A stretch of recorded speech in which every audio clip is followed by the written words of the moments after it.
Bueno, buenas noches a todos. Es un placer que estén todos aquí reunidos y vamos a ver un tema de gran importancia para iniciar este curso. Es muy básico que nosotros tengamos conocimiento de forma general sobre lo que es el electrocardiograma, pero también sobre aquellos cambios fisiológicos que podríamos llamar normales en un adulto mayor, pero que en un adulto joven quizás no fueran del todo normales.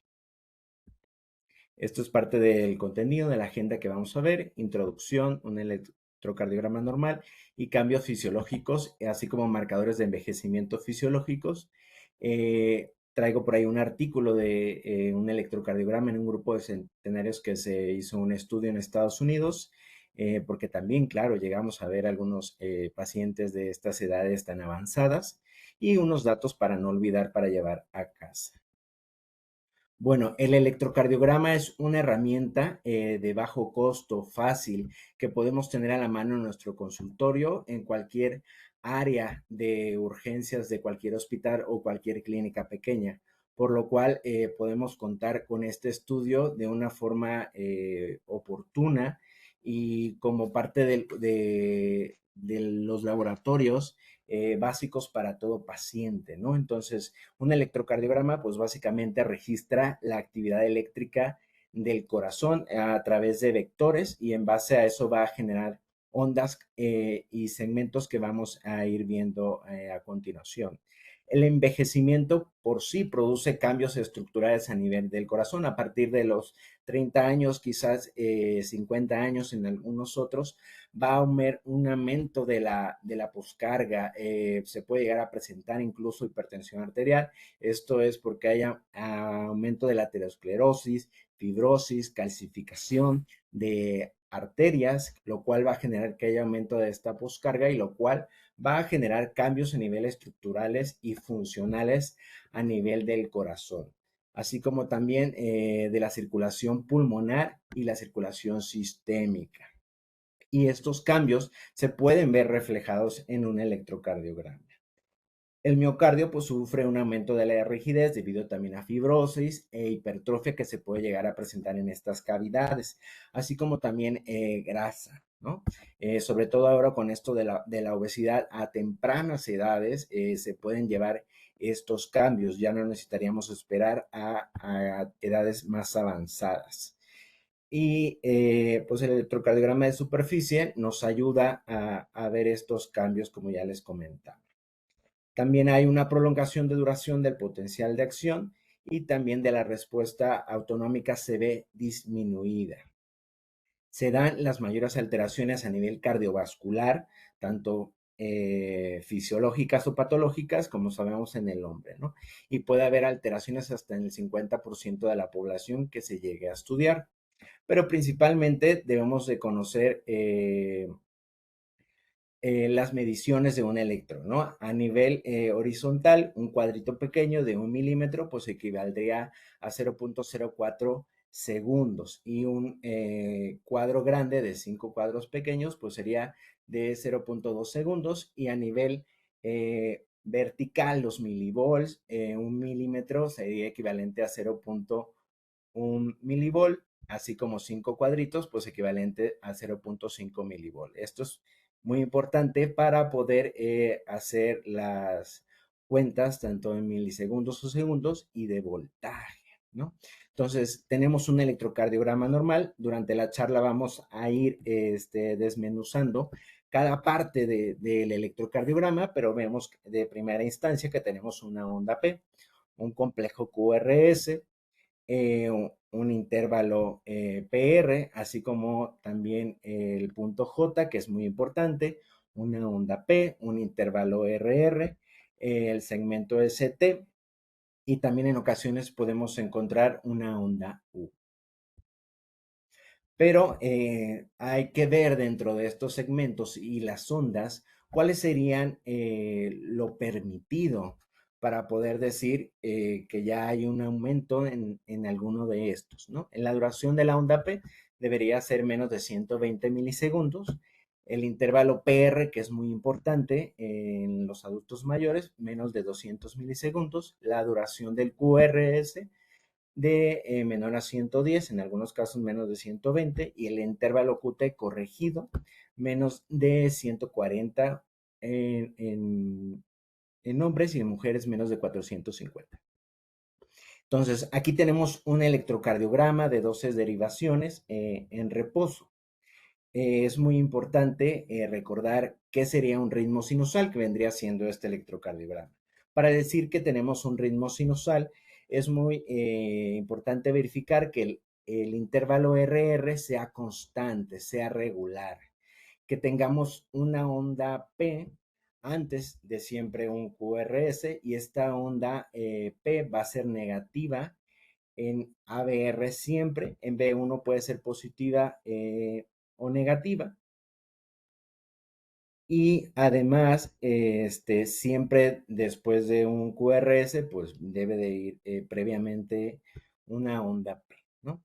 Y entonces también tenemos caras. Es muy importante ver las caras de un electrocardiograma. B1 y B2 corresponden a la cara septal.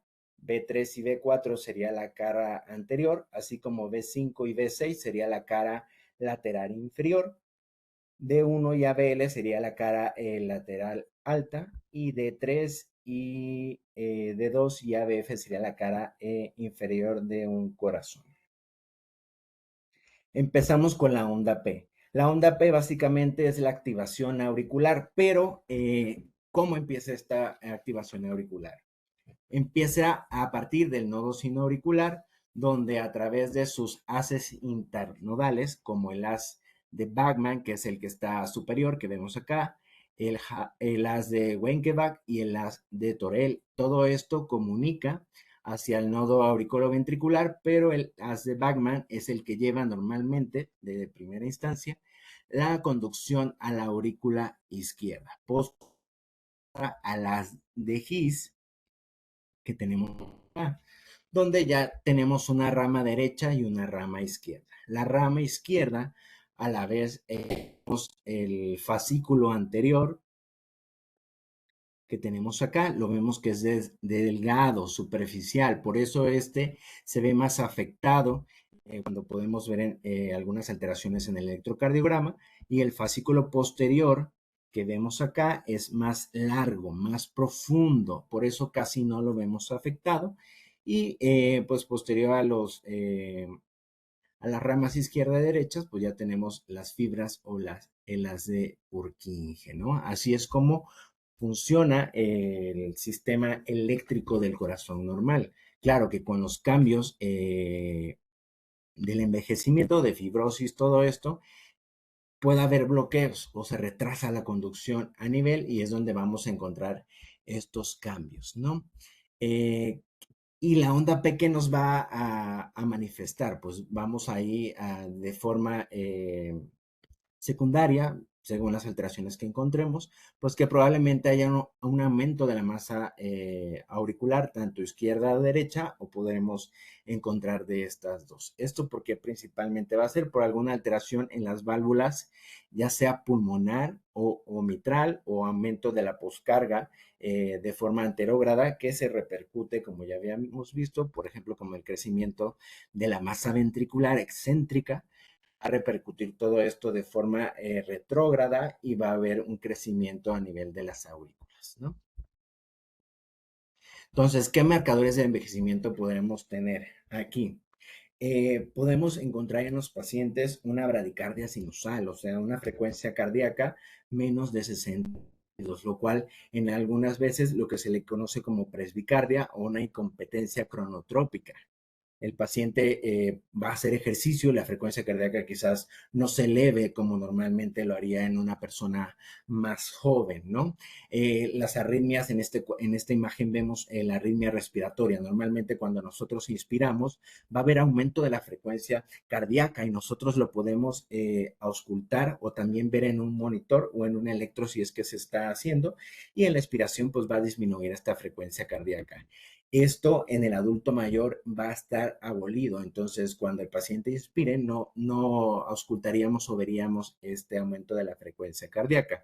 También habría una disminución de la variabilidad de la frecuencia cardíaca de un latido a otro. Ya sería pues muy constante, ¿no? Pero también, así como hay una bradicardia sinusal, podemos encontrar aumento de la frecuencia cardíaca en algunos pacientes que pueden estar, por ejemplo, en reposo por encima de 85 latidos, principalmente en las mujeres, ¿no? Y pues es frecuente también encontrar, como ya vamos a ver posteriormente, pues la presencia de fibrilación auricular sin una cardiopatía valvular como tal que esté exacerbando que se presente esta patología, ¿no? Entonces, ¿qué cambios encontramos también en el nodo sinoauricular? Pues vamos a ver que hay una disminución del número de células de marcapaso, lo cual, como les comentaba, puede ser dado por la fibrosis, por depósito de grasa o depósito de material amiloide, así como esqueleto del tejido fibroso, del tejido de conducción, ¿no? Esto, a su vez, puede llevar a microcircuitos de reentrada y trastornos del ritmo, principalmente en la mujer, como el famoso enfermedad del nodo sinoauricular o del seno enfermo, que se le conoce, donde podemos encontrar bradicardias que pueden llevar a bloqueos o taquicardia, síndrome de taquicardia bradicardia, ¿no? Que es algo ya pues patológico, ¿no? Entonces, ¿qué vamos a encontrar de alteraciones en la onda P? Primero, vámonos por la aurícula derecha, que es donde inicia la activación. Bueno, esta también se le conoce como P pulmonar. Aquí vamos a encontrar la P. Normalmente va a tener una medición en voltaje de 0.25 milivolts. Aquí puede estar aumentada, ¿no? Principalmente esto lo podemos ver en D2 y estas ondas pues van a ser picudas, van a ser alta. Las ondas pues también tienen un eje, así como lo tiene el QRS, y pues aquí va a estar hacia la derecha, ¿no? Como vemos en esta parte de la imagen de derecha. Y luego, ¿qué vamos a encontrar para decir que probablemente haya un crecimiento auricular izquierdo? La duración va a ser mayor de 120 milisegundos, que sería menos de esto lo normal de la duración, y vamos a encontrar unas muescas aquí en la cara inferior en D3, D2 y ABF. Vemos esta prolongación de la onda P como si fuera una silla de montar o la P mitral que se le conoce. Y por ejemplo, también podemos medir el cociente, o sea, la duración de la onda P como tal entre la duración de segmento del PR en D2 y esto, si es mayor de 1.6, pues es también consiguiente de que tenemos un crecimiento auricular, ¿no? También va a ser una desviación hacia el eje de la onda P. Y podemos encontrar un aumento de la duración y la profundidad de la parte negativa terminal de la P, o sea, eso lo vamos a ver en la diapositiva que sigue. Dentro de los bloqueos interauricular, esto es muy importante para nosotros que vemos adultos mayores, ya que este se menciona que es pues un predictor de presentar fibrilación auricular y lo llamamos síndrome de Valles cuando encontramos asociadas arritmias supraventriculares. Aquí puede ser que se presente con dilatación auricular o que las aurículas las encontremos normales. Y en el electrocardiograma vamos a ver la cara inferior. Vemos esa onda P bimodal y que la parte tenemos que es negativa. ¿Ok? Eso es un dato muy característico de que hay un bloqueo completo interauricular. Si no hubiese esta onda negativa final de la onda P, podríamos decir que es un bloqueo incompleto. Entonces, si encontramos el síndrome de Valles, pues puede ser posible que tengamos fibrilación auricular y esto es un factor de mal pronóstico a nivel cardiovascular que disminuye la esperanza de vida y pues también el propio síndrome de Valles, así como la fibrilación auricular, están asociadas con demencia. Recordar que para hacer el diagnóstico de la fibrilación auricular, RR es totalmente irregular. Siempre hay, nos enseñaron durante la formación que la fibrilación auricular es la arritmia más irregular que existe. El QRS siempre van a ser muy angostos, onda P, y estas ondas pequeñas que vemos, que también podemos llamarles onda F, son los impulsos que vienen de la aurícula izquierda para tratar de pasar en el nodo auriculoventricular y mandar un impulso. Así es como vemos una fibrilación auricular y debe ser en todas las derivaciones, ¿ok?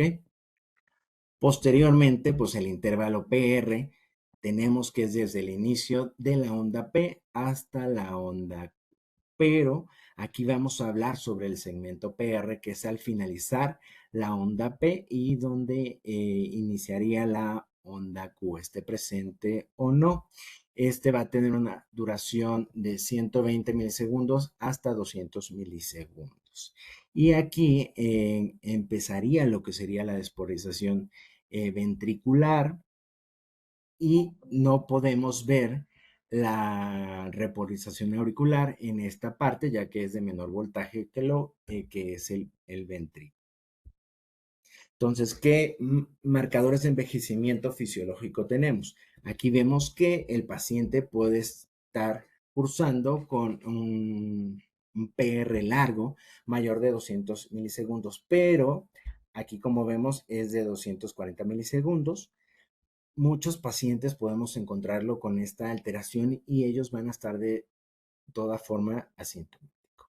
Claro, esto pudiera avanzar, únicamente tendremos que dar vigilancia y ver si no hay algún fármaco o alguna alteración hidroelectrolítica que pudiera estar asociado a esto.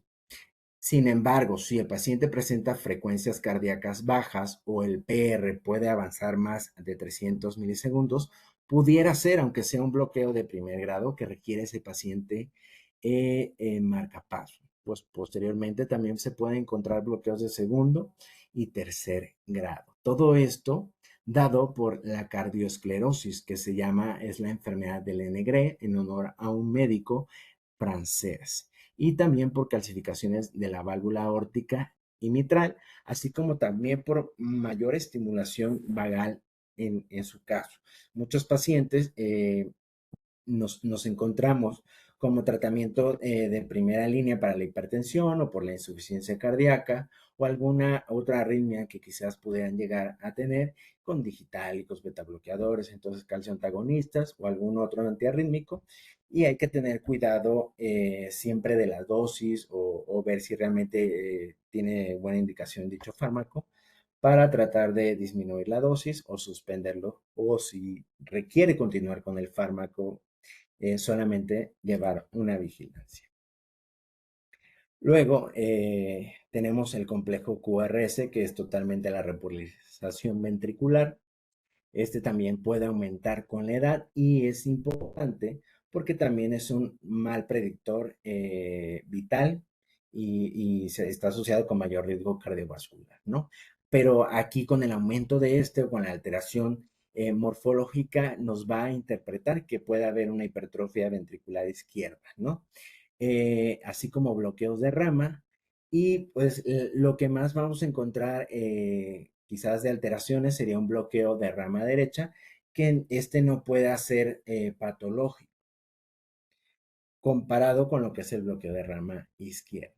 Pero para primero es necesario evaluar el eje, ¿no? El eje normal, como vemos en la parte inferior, debemos encontrarlo en menos 30 a 90. Ese es el eje normal del QRS. Sin embargo, ya sea que el paciente tenga algún crecimiento ventricular derecho, se puede ir a la derecha, que sería más de 90, con 180, o en dado caso que haya alguna alteración a nivel izquierda, sería de menor de 130 a menos 90, y en algunos casos pudiéramos encontrarnos rotación extrema del eje, ¿no? Estos cambios, porque son dados. Recordemos que el corazón normalmente su eje viene de atrás hacia adelante, de arriba hacia abajo y de derecha a izquierda. Sin embargo, por los cambios anatómicos durante el envejecimiento, llega a hacerse horizontal, por lo cual el eje cambia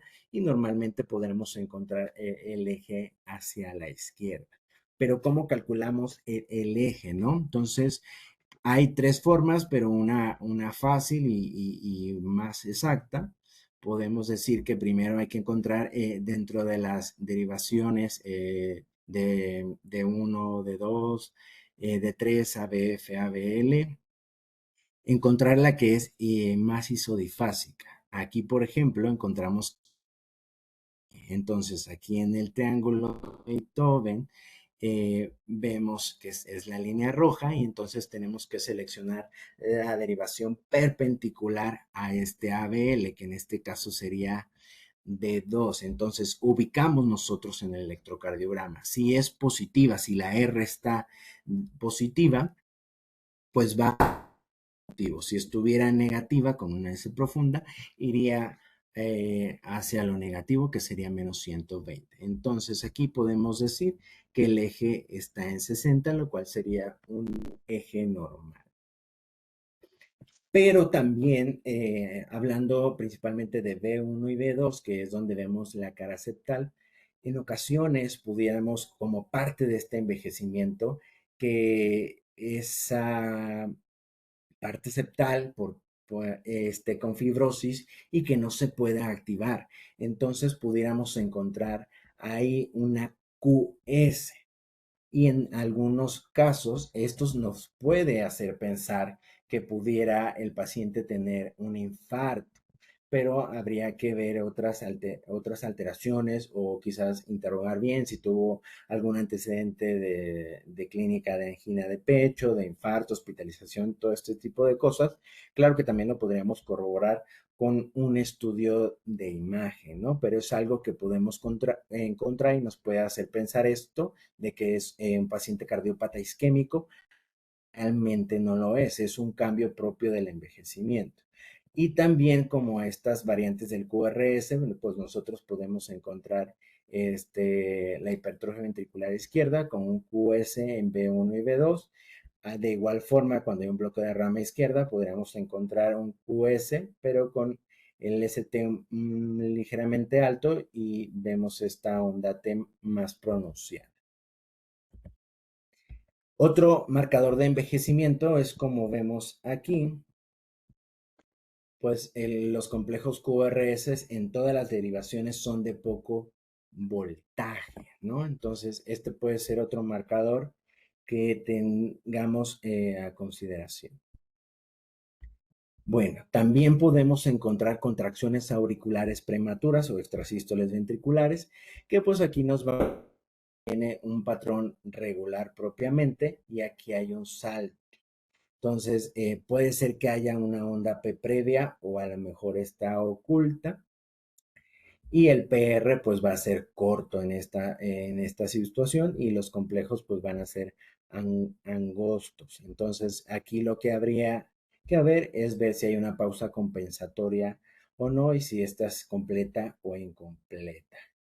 De igual forma, también nos podremos encontrar de forma aislada contracciones ventriculares prematuras en un ritmo pues, sinusal y aquí también el ritmo de base va a ser cortado por esta extrasístole que podemos llegar a presentar en nuestros pacientes.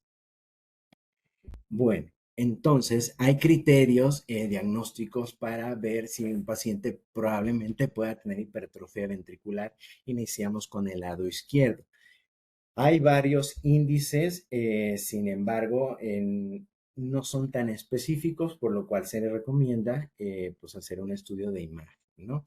En que normalmente estos pacientes que puedan llegar a tener un crecimiento ventricular izquierdo son por pacientes que tienen hipertensión de larga evolución o que esté descontrolada, ¿no? Sin embargo, en algunos lados la literatura dice que sería más viable con una especificidad de hasta el 90%, sería el índice de Paguero-Lopresti, donde aquí tendríamos que ver la S en B3 y así como la S profunda de B4. Entonces, tenemos la medición aquí de 1.9 más 1.6 en este ejemplo, nos da un valor de 1.3 milivolt.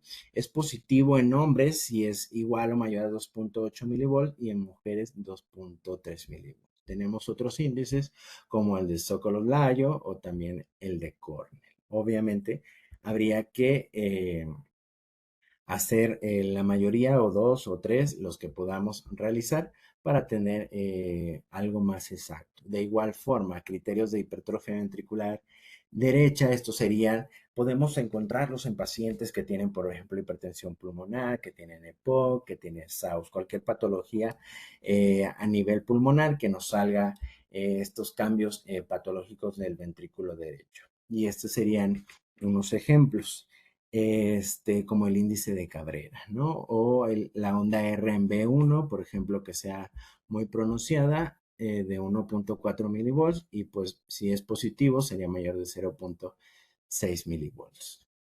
Siempre, como le digo, habría que utilizar más de uno, pero siempre corroborando con un estudio de imagen, principalmente pues el ecocardiograma, que es el estudio de imagen que tendríamos más fácil a la mano, ¿no? Y no tan costoso. Tenemos otro tipo de alteraciones que son los bloqueos del fascículo anterior izquierdo, que es el que les mencionaba en la imagen, de la conducción eléctrica, que era el que estaba más superficial y más corto. Este es el que nos podemos encontrar más frecuentemente en un electrocardiograma en un adulto mayor, y vaya que sí lo es. Entonces, ¿cómo podemos encontrar o hacer el diagnóstico de este bloqueo? Entonces, vamos a ver las derivaciones inferiores, donde vamos a encontrar un patrón R minúscula y S profunda. Quizás nos pudiera igual como ver que hay una disminución del vector y pensar que hubiera así como un tip, como un infarto de cara inferior, aunque realmente no lo es. Vamos a ver las derivaciones de cara lateral izquierda o alta, que es el ABL y D1, donde nos vamos a encontrar con un patrón QR, ¿no? Y la duración del QR va a ser menos de 20 milisegundos, por lo cual no sería un bloqueo completo como tal. Y del fascículo posterior izquierdo, aquí vamos a ver la imagen, por decirlo así, en espejo, donde en derivaciones D1 y ABL encontraríamos, perdón, aquí está mal, es una R minúscula que vemos acá y una S profunda, así como en derivaciones de cara inferior vendríamos viendo un QRS normal. Estos serían los criterios para ver los bloqueos del fascículo y para ver los bloqueos de rama. Empecemos con el lado derecho. El QRS pues tendría una duración mayor a 120 milisegundos y veríamos hay varias imágenes, pero esto es una de las características, una R minúscula con S mayúscula y una R prima en B1. Y a nivel de B6, pues veríamos un QRS con una S empastada, angosta. Obviamente con un eje desviado hacia la derecha. Y ahora vamos con el bloqueo completo de rama izquierda, donde la duración del QR, pues ese va a ser mayor a 120 milisegundos. Y vamos a ver en B1 una R pequeña, así como una S profunda y también empastada, ancha. Y en B6 veríamos una R mayúscula, pero con R prima. Y aquí la deflexión intrinsecoide la vamos a encontrar prolongada, que este es cuando hay la repolarización desde el endocardio hasta el pericardio, que es donde inicia la onda Q, hasta el vértice de la onda R. Normalmente debe ser menor de 20 milisegundos, pero aquí en B5 y B6 pues van a estar prolongados. Continuamos con lo que es el segmento ST. Este es muy importante desde el punto de vista cardiovascular agudo, porque nos fijamos en el punto J y según la elevación o disminución de este es donde pudiéramos encontrar alguna patología cardiovascular como infarto. Lo más frecuente es el infarto en el adulto mayor sin elevación del ST, perdón.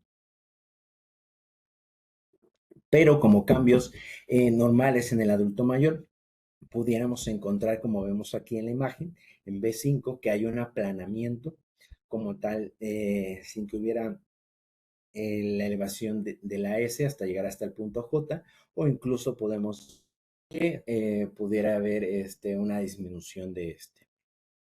También junto con la onda T, que aquí es donde la realización a nivel ventricular. Todo esto puede también presentar cambios a nivel hidroelectrolíticos, ¿no? También como parte de envejecimiento podemos ver que la onda T está con una rampa ascendente lenta o también descendente pudiéramos encontrar. Posteriormente viene la onda U, que sale cuando hay frecuencias cardíacas bajas y pues vemos que es la repolarización de las células de Purkinje. Y aquí vemos en esta otra imagen una onda T aplanada que también puede ser una variante que encontremos en el envejecimiento de nuestros pacientes. Pero la onda T también es muy importante porque puede haber varias alteraciones de esta y pueden reflejar diferente patología. Aquí en la primera imagen vemos que es muy característico en esta zona de las precordiales, una onda T negativa, simétrica y profunda. Esto nos puede dar que es una patología de infarto, de isquemia, o un bloqueo de rama izquierda, vemos cómo la encontramos, o con marcapaso, ¿no? Así como en la miocardiopatía hipertensiva, vamos a aumentar el electrocardiograma. En las caras lateral izquierda, baja y alta, podemos encontrar una onda T bimodal como la que estamos viendo aquí. Y en el famoso síndrome de Takotsubo vemos estas ondas T amplias, pero que las vemos, como ustedes pueden ver, en todas las derivaciones del electrocardiograma. Entonces sería algo de forma generalizado, no localizado como en el infarto. Otro punto fundamental para evaluar en un electrocardiograma, sobre todo en el adulto mayor, es el intervalo QT, el cual inicia desde la Q hasta donde finaliza la onda T. Este va a ser variable y va a depender de la frecuencia cardíaca, pero su medición la tenemos que sacar en base a la frecuencia cardíaca y entonces podemos utilizar, hay varias fórmulas, una de las más utilizadas es base. Ahorita vamos a ver otras. Entonces, el QT normal puede ser menor de 440. Podemos encontrar acortado, que sería menos de 30 milisegundos para ambos sexos. Siempre el de la mujer va a estar un poco más alargada, unos 10 o 20 milisegundos. Y lo importante que mencionaba acá, porque también es factor de riesgo cardiovascular de forma independiente. Y aquí tenemos que ver en los pacientes principalmente que son isquémicos o que tienen cardiopatía por hipertrofia o insuficiencia cardíaca, estos pacientes son predisponentes a tener intervalo QT prolongado. Pero nosotros utilizamos muchos fármacos, entonces dentro de esos fármacos, muchos pueden prolongar el QT. Se menciona que si supera los 30 milisegundos en base a lo previo, podemos achacar que ese aumento del QT sea por alguno de esos fármacos. ¿Y qué fármacos son? En este listado de ACER hay varios con riesgo definido y riesgo medio y riesgo como intermedio, ¿no? Pero ¿qué fármacos son? Por ejemplo, el silostazol podemos llegar a utilizar en los adultos mayores. Antiarrítmicos como la miodarona, el sotalol, antiparasitarios, la cloroquina, que utilizamos también mucho, macrólidos, acitromicina, las quinolonas, antibióticos, eh, propofol, sedantes, antidepresivos, citalopram, antipsicóticos y donepezilo, que también utilizamos para el deterioro cognitivo, antihipertensivos, nicardipino, hormonas, antineoplásicos, más antidepresivos, principalmente los tricíclicos, que bueno, en geriatría casi no se utilizan, pero por ahí puede haber algún otro paciente. Y es un foco pues, rojo. Risperidona, también muy utilizado por nosotros. Buprenorfina, mirabegrón para la incontinencia urinaria, para la vejiga hiperactiva, y de menor riesgo, pero de igual gran nivel de importancia, es omeprazol, lansoprazol, loperamida, metoclopramida, que a veces se utiliza en abuso en el primer nivel de atención, hidroxicloroquina. Muchos pacientes que tenemos con diuréticos, la furosemida, la hidroclorotazida, y esto es por cambios a nivel hidroelectrolíticos, principalmente el potasio, el calcio, el magnesio. Entonces, estos pacientes, ¿cuál es el gran problema del QT prolongado? Que presenten esta arritmia que puede ser letal o es letal, que es la torsada de Point. Aquí vemos la arritmia, pero vamos a hacer zoom a, a esta parte donde mediríamos el QT de esta zona acá.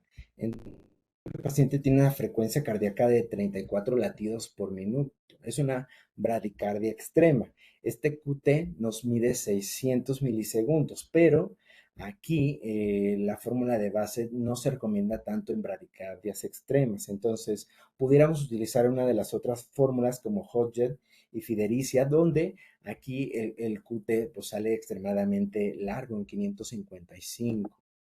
Eh, yo como parte de mi tesis de geriatría hice sobre, porque me llama mucho la atención esto, sobre la prolongación del QT en pacientes con polifarmacia institucionalizados. Entonces, la verdad es que ninguno de mis pacientes salió con T prolongado, pero mi, mi conclusión era que nosotros como geriatras utilizamos dosis más bajas que los comparados con las dosis que utiliza algún psiquiatra, y estas sí pueden tener prolongación del QT. Y, y también otra de las conclusiones es que si el QT era menor de 500 no había tanto riesgo. Cuando era mayor de 500 ahí sí se veía este riesgo de tener torsada de Points. Entonces, cuando nosotros iniciemos, y en pacientes sobre todo agudos, hospitalizados, que llegan a urgencias, es donde se ve más esto. Entonces, cada vez que nosotros vayamos a indicar alguno de los fármacos que ya mencionamos previamente, debemos de tener un electrobasal, y al iniciar el fármaco o al realizar un aumento de la dosis de este, a entre las 8 o 12 horas, pudiéramos tomar un electrocardiograma y evaluar si no hay un aumento de estos 30 milisegundos que mencionábamos previamente en el QT. Entonces, este es un artículo que se realizó en Estados Unidos, donde se investigaron a pacientes de centenarios, reclutaron a 217, donde el único criterio de exclusión fue que el electrocardiograma fuera interpretable, ¿no? Entonces, ahí se encontró únicamente que el 8% de los pacientes centenarios tenía un electrocardiograma normal. El 68% estaba con un ritmo sinusal. Encontraron en estos que el 21% de la población se encontraba con fibrilación auricular. A medida que van avanzando a partir de los 65 años, el riesgo de estos empieza dentro del 8 al 10%, y entre más avance la edad, pues más es el riesgo de encontrar a estos pacientes. El 9% tenía marcapaso, el 2% algún otro ritmo, el eje hacia la izquierda estaba en el 30%, bloqueo de rama derecha en el 15%, que es más frecuente que el del lado izquierdo, el fascículo anterior más presente, las contracciones auriculares en un 16%, así como las ventriculares en un 11%, el crecimiento ventricular izquierdo en un 18%, pacientes también en el 6% con un infarto anterior, así como el 7% con un infarto a nivel inferior. Y vean esto, la prolongación del QT pues era una significancia positiva para el envejecimiento. Y acá el PR lo encontramos que es más prolongado en hombres, y el QRS también, ¿no? Entonces con una P significativa, así como el QT como habíamos mencionado. Y algo también muy importante, el QT de dispersión, que también es... El QT de dispersión es la resta. Vamos a medir el QT en todos las derivaciones de nuestro electrocardiograma.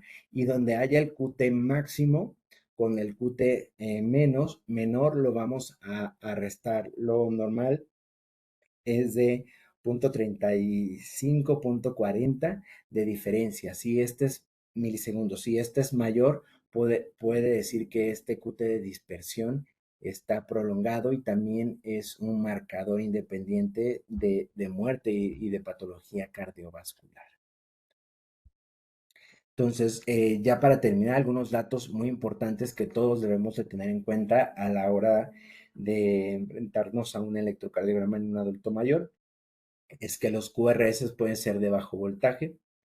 El QRS puede estar ancho y mellado, como ya lo vimos, por diferentes trastornos en la conducción intraventricular, y puede haber un crecimiento pobre de las Rs en las derivaciones precordiales. Podemos encontrarnos con ondas QS en B1 y B2 por fibrosis septal, sin que esto sea propio de cardiopatía isquémica. Desviación del eje frontal hacia la izquierda por la horizontalización del corazón y hipertensión, y un aplanamiento de las ondas T, así como alteraciones inespecíficas de la repolarización, como vimos, y enfermedad del nodo sinoauricular.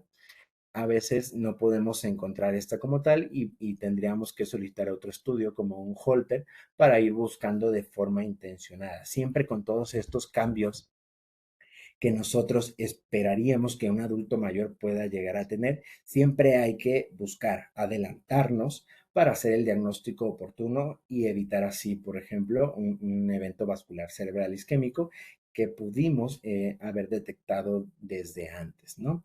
Tendencia a la bradicardia, bloqueos, PR largo, pero que pueden ser asintomáticos, vigilarlo. Y es muy importante siempre, dentro de nuestra valoración de un adulto mayor, de forma inicial, solicitar un electrocardiograma, porque como vemos, podemos encontrar algunas alteraciones que pueden ser asintomáticas o como parte de cambios fisiológicos, pero podemos encontrar otras cosas que pudieran ser pues patológicas, ¿no? Al igual que una analítica básica, una BH, una química, electrolitos, todas estas cuestiones, para ver si no están repercutiendo en nuestro electrocardiograma, y pues con esto pues patologías, ¿no?, que se puedan revertir principalmente, ¿no? Así como también ver la polifarmacia, como ya habíamos mencionado, y fármacos que realmente tengan una indicación, una polifarmacia razonada en nuestro paciente. Y pues eso sería la charla. Estamos abiertos para las dudas y comentarios, ya sea por el correo o aquí directamente en la plática. Muchas gracias, doctor Guillén. Excelente ponencia. Es una introducción, ¿no? Ya vemos que todo el mundo de la electrocardiología es muy, muy amplio, y cómo no sentar las bases ahorita de lo normal frente a lo patológico. En el transcurso de Sí, las siguientes sesiones, pues vamos a ir viendo puntualmente cada una de estas peculiaridades. Entonces abrimos aquí el espacio para preguntas. Por favor de ponerlas en el chat para irlas comentando al ponente.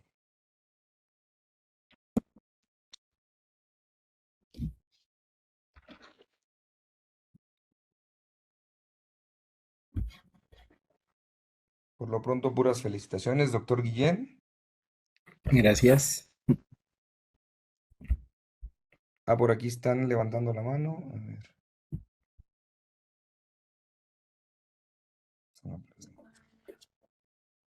Aquí tenemos una pregunta. Doctor Joaquín Arciéniga. Buenas tardes, doctor. ¿Qué opina del uso de cardio o dispositivos similares en la práctica de consulta externa de geriatría? Saludos desde el HGR 66. Dispositivos de cardio. Bueno, No, por no, ejemplo, no, ¿ah? es el cardia.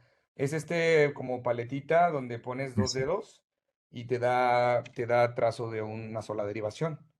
Sí, sí, sí. Cardias. Ajá. Sí, de hecho, ese está aprobado por la American Heart Association, así como el Apple Watch, con estas, donde da una derivación, y hay otros por ahí que ahorita no recuerdo la marca, pero donde puedes utilizar según las derivaciones que quieras ver, que serían las bipolares, no unipolares, y eso nos puede dar como una alerta, una red flags, si hay alguna alteración, ¿no? Por ejemplo, los Apple Watch, pues ya te detectan que hay un ritmo anormal, que está taquicárdico, y eso pudiera ser como indicativo. De hecho, creo que en Estados Unidos aquí no, pero ya notifican como al sistema de emergencias, ¿no? Entonces, este dispositivo se pueden utilizar y son de gran ayuda para que nosotros como médicos lo tengamos en consulta, pero también para que nuestros pacientes, si es posible, ¿verdad?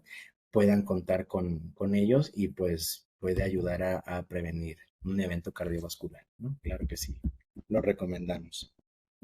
Excelente. Sobre todo aquí yo creo que la pregunta es también para ciertos pacientes en riesgo, pues sí, recomendarles. De hecho, justo le recomendé uno a un paciente que están como en 1600 en Amazon, 1600, 1400, entonces vale mucho la pena ahí para tenerlo en el consultorio y con los pacientes. Aquí Sí, tenemos otra para toda la familia. Sí, aquí tenemos otra pregunta. ¿Qué tan frecuente puede ser el bigeminismo auricular y si su aparición puede tener alguna repercusión severa? Eh, sí puede ser frecuente, sin embargo, ahí lo que habríamos que solicitar, primero ver si da síntomas, si el paciente tiene palpitaciones, eh, algo de síncope o lipotimia, ¿no? Algún dato clínico y lo que habría que solicitar pues sería un holter de las horas que se pudieran, entre más tiempo se pudiera, pues sería lo mejor y ver qué tanta carga auricular en este caso, pues nuestro paciente para ver si requiere darle algún fármaco, algún beta bloqueante pudiera ser o que requiere algún estudio electrofisiológico para ver si requiere un tratamiento de ablación, por ejemplo. Excelente. Gracias por su respuesta. Otra pregunta desde la UMA de 34, el doctor Alejandro Gómez. ¿Cuál es el criterio más sensible para hipertrofia ventricular izquierda? Pues como les comentaba, debería ser una evaluación de todos, pero el que se recomienda actualmente sería el peguero Lopresti, que como mencionaba en algunas bibliografías dicen que pudiera ser hasta del 90% de especificidad. Entonces, habría que basarnos en ese como un método de screening, pero lo ideal sería siempre solicitarle su ecocardiograma. Muchas gracias. El peguero es el que más criterios tiene, el que más a veces da pereza, ¿no? Sacar A todos los veces criterios que hay. El doctor Arturo Ávila Ávila, excelente práctica. Aquí una pregunta. ¿Debería realizarse el electrocardiograma de forma rutinaria en todos los pacientes con cierta periodicidad o son ciertos pacientes o solo en ciertos pacientes con problemas específicos? Pues yo creo que entre más factores asociados como por ejemplo hipertensión, diabetes, dislipidemia, antecedentes heredofamiliares de cardiopatía isquémica, pacientes con SAOS, esos pacientes sí deberían de realizarse de forma más frecuente, cotidiana, entre 3 a 6 meses, según el seguimiento que le veamos en la consulta, pero sobre todo si ya tiene alguna patología, alguna alteración que encontremos en el electrocardiograma, como el PR prolongado, el QT también prolongado, el síndrome de Vallés, todo este tipo de cuestiones, pues sí sería como más frecuente, ¿no? En pacientes que quizás tomamos un electrocardiograma de base y no haya algún otro antecedente de alguna otra patología, o sea, un hipertenso controlado de larga evolución, pues a lo mejor no sería necesario con una periodicidad más corta, ¿no? Muchas gracias. Aquí viene otra pregunta. ¿Cuáles son los cambios electrocardiográficos en pacientes con EBC? Sí, en esos pacientes también podríamos encontrar unas ondas T pronunciadas, negativas, o también alteraciones del ST, tanto principalmente una infradesnivel del ST. Son de los que más se han reportado en estos pacientes que tienen eventos vasculares cerebrales. Así como también puede haber algunas otras alteraciones a nivel de la onda T en pacientes que tienen, por ejemplo, pancreatitis, ¿no? O cuestiones abdominales, pero que no son propiamente del corazón. Muchas gracias. Otra pregunta de Patricia Martínez. Mencionó que el síndrome de bradicardia o taquicardia es severo. ¿Cuándo se presenta a pesar del uso de marcapasos? ¿Qué podríamos hacer? Pues primero el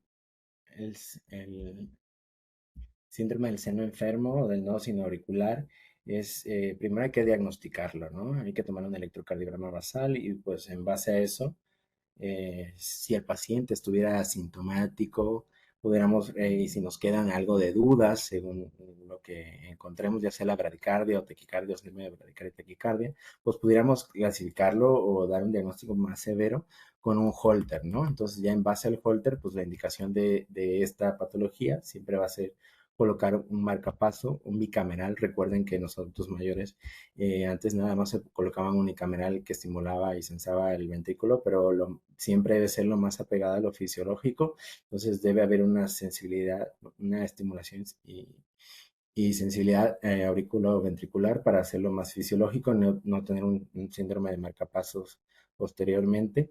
Eh, pero este sería como el tratamiento, ¿no? A veces si hubiera ahí como repercusión hemodinámica o algo de eso, quizás pensar en alguna ablación, pero también utilizar calcio antagonistas o beta bloqueadores en estos pacientes porque ya tiene su marcapaso, entonces ya siempre, aunque haya frecuencias cardíacas bajas, el marcapasos va a entrar y va a dar una frecuencia deseable para nuestro paciente, ¿no?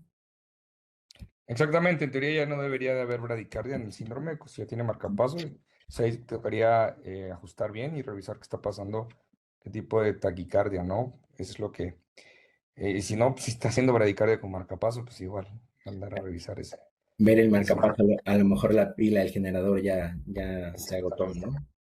Exactamente. Aquí tengo otra pregunta del HGR66. ¿Tiene experiencia usando el ultrasonido wireless de General Electric, supongo que es GE, B-Scan con inteligencia artificial o algún otro para la evaluación, una evaluación POCUS, ultrasonido enfocado en el paciente hospitalizado en geriatría con patología cardíaca? No, la verdad no tengo. Ahí el maestro Henry y la doctora Natalia son los que tienen experiencia ahí en Con ese el, sí, con dispositivo, El Butterfly, con el Butterfly. Butterfly, me parece que funciona bastante bien, pero pues hay que tener la suscripción y la verdad es que sí es, pues sí es caro, ¿no? El renovar la suscripción y todo, pero sí aquí Sí, la la- verdad es que sí, que digo, si se cuenta con el recurso, entre más dispositivos tengamos ahí como para la mano en el paciente en la cama, en hospitalización o de consultorio, podremos utilizar, ¿no? La verdad es que para los pacientes de insuficiencia cardíaca creo que sería algo que pudiéramos utilizar nosotros como desde el punto de vista de geriatría y que nos pudiera llevar a diagnóstico, seguimiento, ¿no? Y alteraciones de cavidades, ¿no? Excelente, gracias por su respuesta. Aquí viene otra pregunta. Con respecto a las comorbilidades, los padecimientos y comorbilidades asociadas, en caso de amiloide, ¿qué variaciones habría, maestro? Pues sería defectos de la polarización, de la repolarización, todo esto de las prolongaciones del PR, del QT, ensanchamiento del QRS, mayor bradicardia en los pacientes, todo este tipo de cuestiones que pues, no permiten una conducción eléctrica normal, ¿no? Habría como un englobado ahí de todo. Muchas gracias. Tenemos espacio por ahí para una última pregunta para poder cerrar la sesión. Y bueno, yo tendría una pregunta. A manera de conclusión, ¿cuál de todos estos cambios serían los que más nos recomendarías, doctor, estar pendiente y diferenciar entre un paciente, una persona mayor contra una persona joven, ¿no? Para decir, híjole, es que tiene esto, tiene el otro, ya, luego, luego, no, que nos aprendemos en la carrera o en la especialidad, criterios muy específicos, ¿qué sería como la recomendación? A ver, esto y esto hay que diferenciar antes de caer en una confusión y diagnosticar erróneamente esto otro. Pues aquí simplemente la clínica, el electrocardiograma nos va a ayudar demasiado, pero primero debemos hacer un interrogatorio, una historia clínica fundamental y básica, bien hecha a nivel cardiovascular en cada uno de los pacientes. Luego la sintomatología, ir en busca de síntomas cardiovasculares, palpitaciones, angina, disnea de esfuerzo, datos de insuficiencia cardíaca, ortopnea, el SAO sobre todo. Me he encontrado muchos pacientes eh, en la consulta que tienen SAOS y nunca los diagnostican. El SAOS es una patología a nivel pulmonar y cardiovascular y cognitiva muy frecuente y este tipo de pacientes son hipertensiones de difícil control y la verdad es que luego no, como no se sospechan, no se tratan de forma adecuada y a veces la presión puede estar muy alta y luego demasiada baja, ¿no? Aquí también apoyándonos de otros estudios como el monitoreo de la presión arterial. Este tipo de pacientes, pues en la noche van a estar con presión arterial alta y pueden llegar a tener eventos cardiovasculares, tanto cardíacos o cerebrales, y tener consecuencias, ¿no? Entonces, el PR, pues sí es algo que tenemos que ir viendo conforme lo que tú comentabas de un joven. Sobre todo hay pacientes que se tratan en primer nivel y les da metoprolol, bisoprolol, cuando los betabloqueadores pues no están, no son parte del tratamiento de primera línea de la hipertensión arterial y este tipo de pacientes podrían llegar a tener un PR largo, sintomático, y luego al no hacer una buena interrogatorio, estos pacientes terminan con un marcapaso cuando realmente ni se debería de hacer esto porque hay que quitar solamente el fármaco y el bloqueo se quita, ¿no? Entonces, ese tipo de cosas, ¿no? El, el, blo- el bloqueo de rama derecha, pues es muy común, como vimos, en un paciente, pero sin embargo, si nosotros tenemos un electrocardiograma previo de ese paciente y no lo tenía y posteriormente lo presenta aguas. Ahí hasta el 10% de estos pacientes que presentan un bloqueo de rama derecha pueden tener algún componente isquémico, entonces hay que ir a buscarlo, ¿no? Los pacientes se van a ver en las clases posteriores, pero con bloqueo de rama izquierda, pues casi siempre, la mayoría de las veces, es un componente isquémico y la verdad es que a veces los pacientes, pues ni cuenta se dan. Recordemos que la patología isquémica en el adulto mayor casi pasa desapercibida y entonces habría que ir a buscar para ver si tiene esto positivo y pues dar un tratamiento preventivo porque si no va a llegar a tener otro infarto o a avanzar en cuestión de la insuficiencia cardíaca que va a complicar más a nuestro paciente, ¿no? Y pues el QT también como vimos, sobre todo el diferencial, medirlo, la verdad es que luego a veces no lo hacemos, no hay tiempo, pero sí puede provocar este tipo de arritmias que pueden ser letales para todos nuestros pacientes, ¿no? Entonces sí, siempre tener un electrocardiograma de base y en base a eso dándole su seguimiento correspondiente en base a las patologías que nuestro paciente pueda llegar a tener y que nosotros vayamos descubriendo. Pues muchas gracias, doctor Guillén. Gracias a todos por permanecer en este inicio del curso. Excelente apertura. Y bueno, pues les recuerdo para las siguientes fechas. Ahorita les voy a compartir en la pantalla en un momento para que tomen nota y bueno, estén presentes para las siguientes fechas del curso de electrocardiología. Muchísimas gracias a todos. Pasen buena noche. Hasta luego, buenas noches.